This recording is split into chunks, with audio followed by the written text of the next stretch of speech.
What's up YouTube? Welcome back to Celio's Network. So today I'm doing a little bit of a different kind of video than I usually do.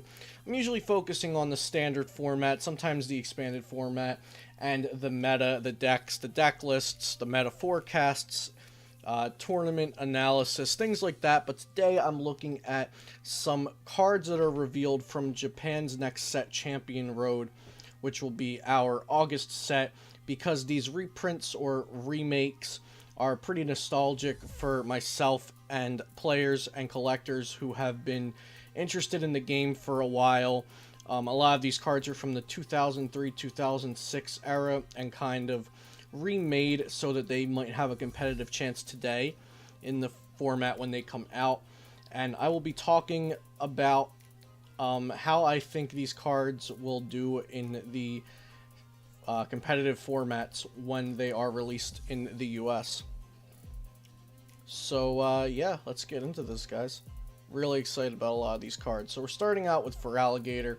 Also, if you guys haven't seen these, Pokebeach.com is really good about uploading Japanese cards and translating them, so that's where I have gotten most of this information from. So this Feraligatr, Stage 2, 160 HP, water. Ability: as often as you like during your turn, you may discard a water energy card from your hand. So at first glance, that ability is not too special, but it goes with its Riptide attack. For 2 water energy, it does 10 plus 20 more for each water in the discard, then shuffle all of your water energy cards from your discard pile back into your deck. So let's say you get 8 water energies into your discard pile. Riptide will do 170, 200 with a choice band. So not too bad for 2 water energy. Remember, because it's a 2 energy requirement, this could go well with counter energy, or its downpour could also go really well with Aqua Patch to get attackers powered up in one turn. If this card is going to see any competitive viability, I think it would probably be with Electro-GX to trade away energy, and Sycamore to try to get as many energy into your hand as you can and then discard them. Sycamore, I think around the time this becomes legal, will probably be rotating soon thereafter, but that is just what I have come up with out of the cards that we have at our disposal when this card comes out. So yeah, I'm not sure if this will be really good, but I do think it has potential just because its damage output is kind of unlimited and it's a one prizer. Next is the Firestarter Blaziken, 150 HP, Stage 2, Fire type. Its ability is what we're looking at here.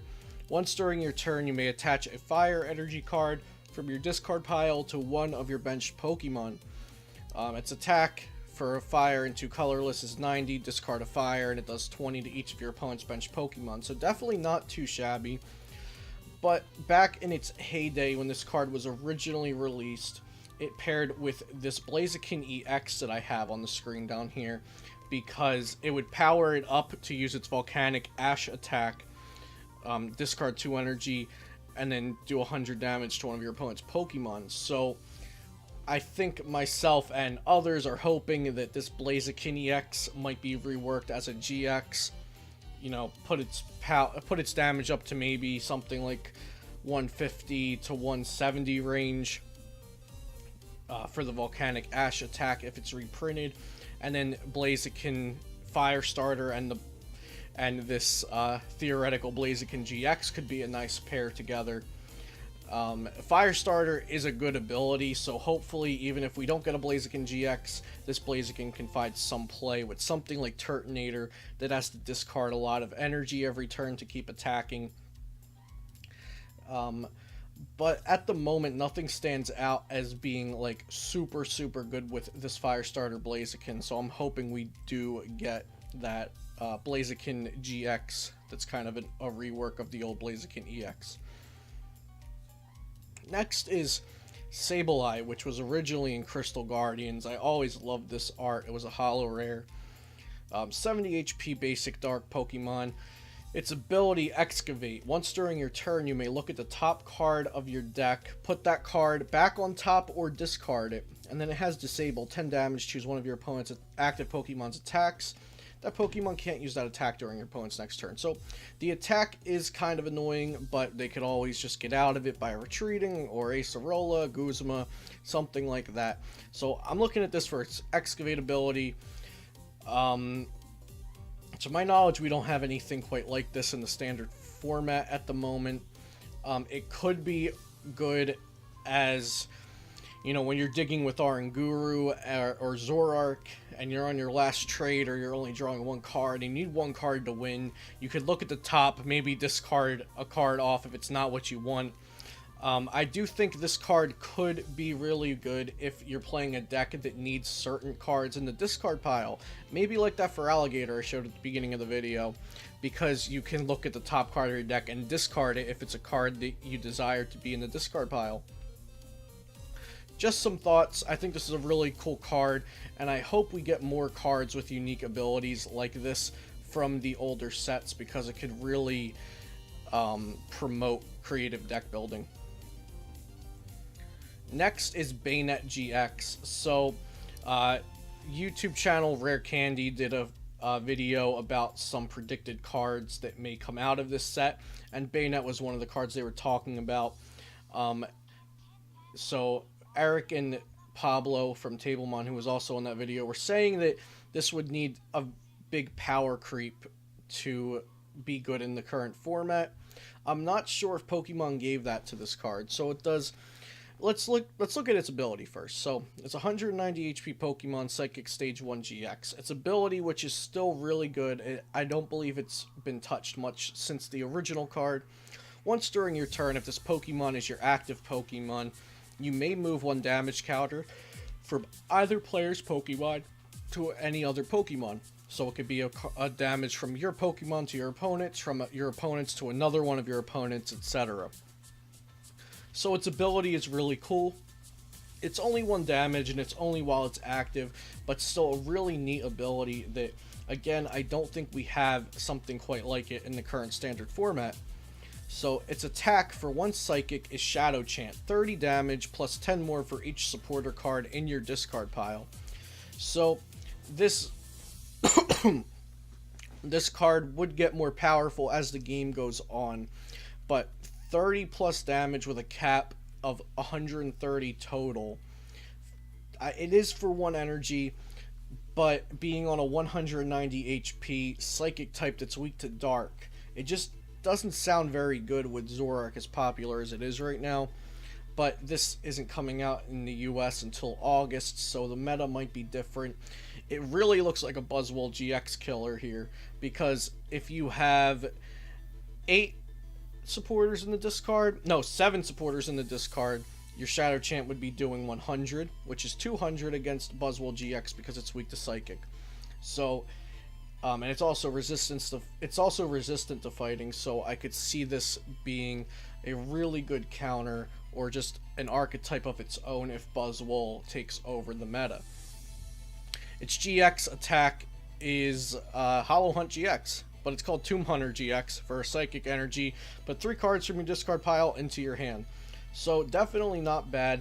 I could see this card either being paired with another good Stage 1 attacker, like Zoroark maybe, to kill Buzzwoles on the opposing side. Its ability is definitely really, really cool, so I do hope this card gets its chance to shine in the standard format like it did back in the day when it was an EX Pokemon.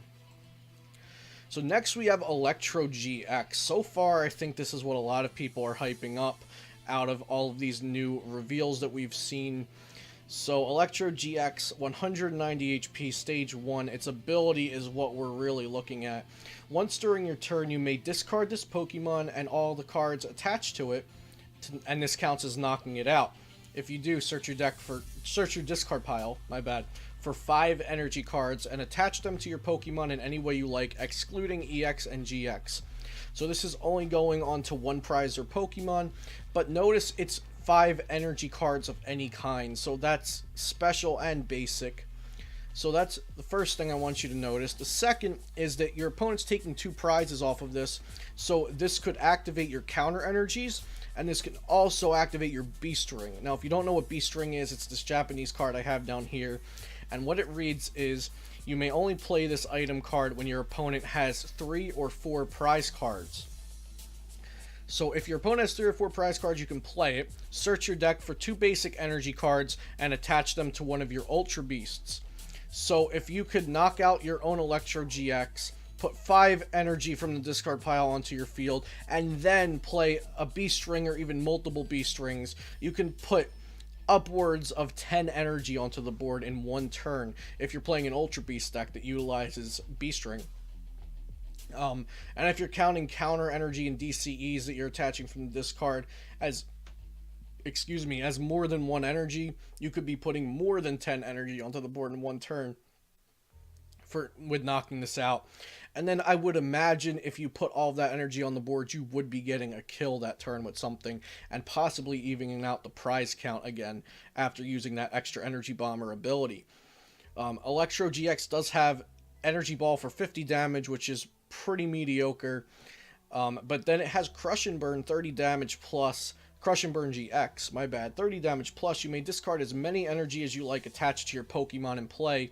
If you do, this attack does 50 more damage for each energy you discarded in this way. So if you discard 4 energy after you just attached all those energies, you're one-shotting most things in the game with this attack. So for 2 energy, that's not too bad. I really like this Electrode-GX, and I think we'll see a lot of interesting decks come out of it.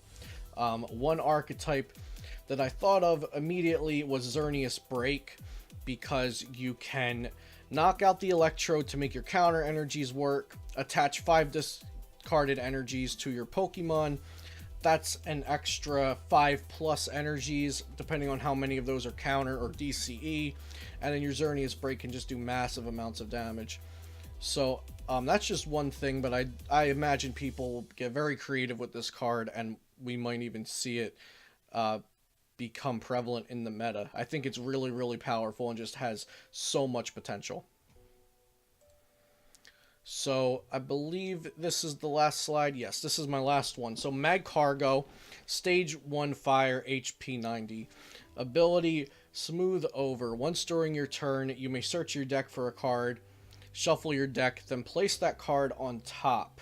So very interesting. This card was popular with a Ludicolo back in the day. That Ludicolo's ability was simply draw a card. So you would Magcargo a card to the top and then draw a card. Now Ludicolo is on the art of the booster box for this set in Japan, so I do think we are going to get a Ludicolo. But Ludicolo is a stage 2, so they would really have to make its attacks pretty busted, I think, for it to be viable. But I do think Magcargo will be viable nonetheless, with its combo being good with things like Electro-GX and maybe even that Sableye if you're trying to get certain things into the discard pile. Talking about that Ludicolo, it has not been revealed yet, but in recent history we've seen Stage 2 Pokemon only be really viable if they're just absolutely insane and the drawbacks of having to power up a Stage 2 are overridden by its abilities and its attacks, just like Gardevoir GX. But I'm not sure if Pokemon wants to give us another Stage 2 quite as powerful as Gardevoir GX, because Gardevoir GX kind of ran the game for a solid 3 or 4 months after it came out. So I do hope that Ludicolo will be good though, and we might see a resurgence of Ludicolo Magcargo like there was back in the day. So that's all I have for you today, guys. I'm super stoked about these cards, and I just wanted to get out some of my opinions, and maybe if you guys hadn't seen them or thought about some of the possible decks they may produce, well, here you go. Now, don't forget, guys, you can use my coupon code CELIO, all caps, at flipsidegaming.com for 10% off of your next order. And if you live in the US, you get free shipping on your single cards that you order from there. Okay, guys, so thank you for watching. Make sure you stay tuned, subscribe, comment, and like. I'll be having a bunch of Forbidden Light material coming your way as soon as that set comes out on PTCGO. And yeah, I'll see you next time here on Celio's Network.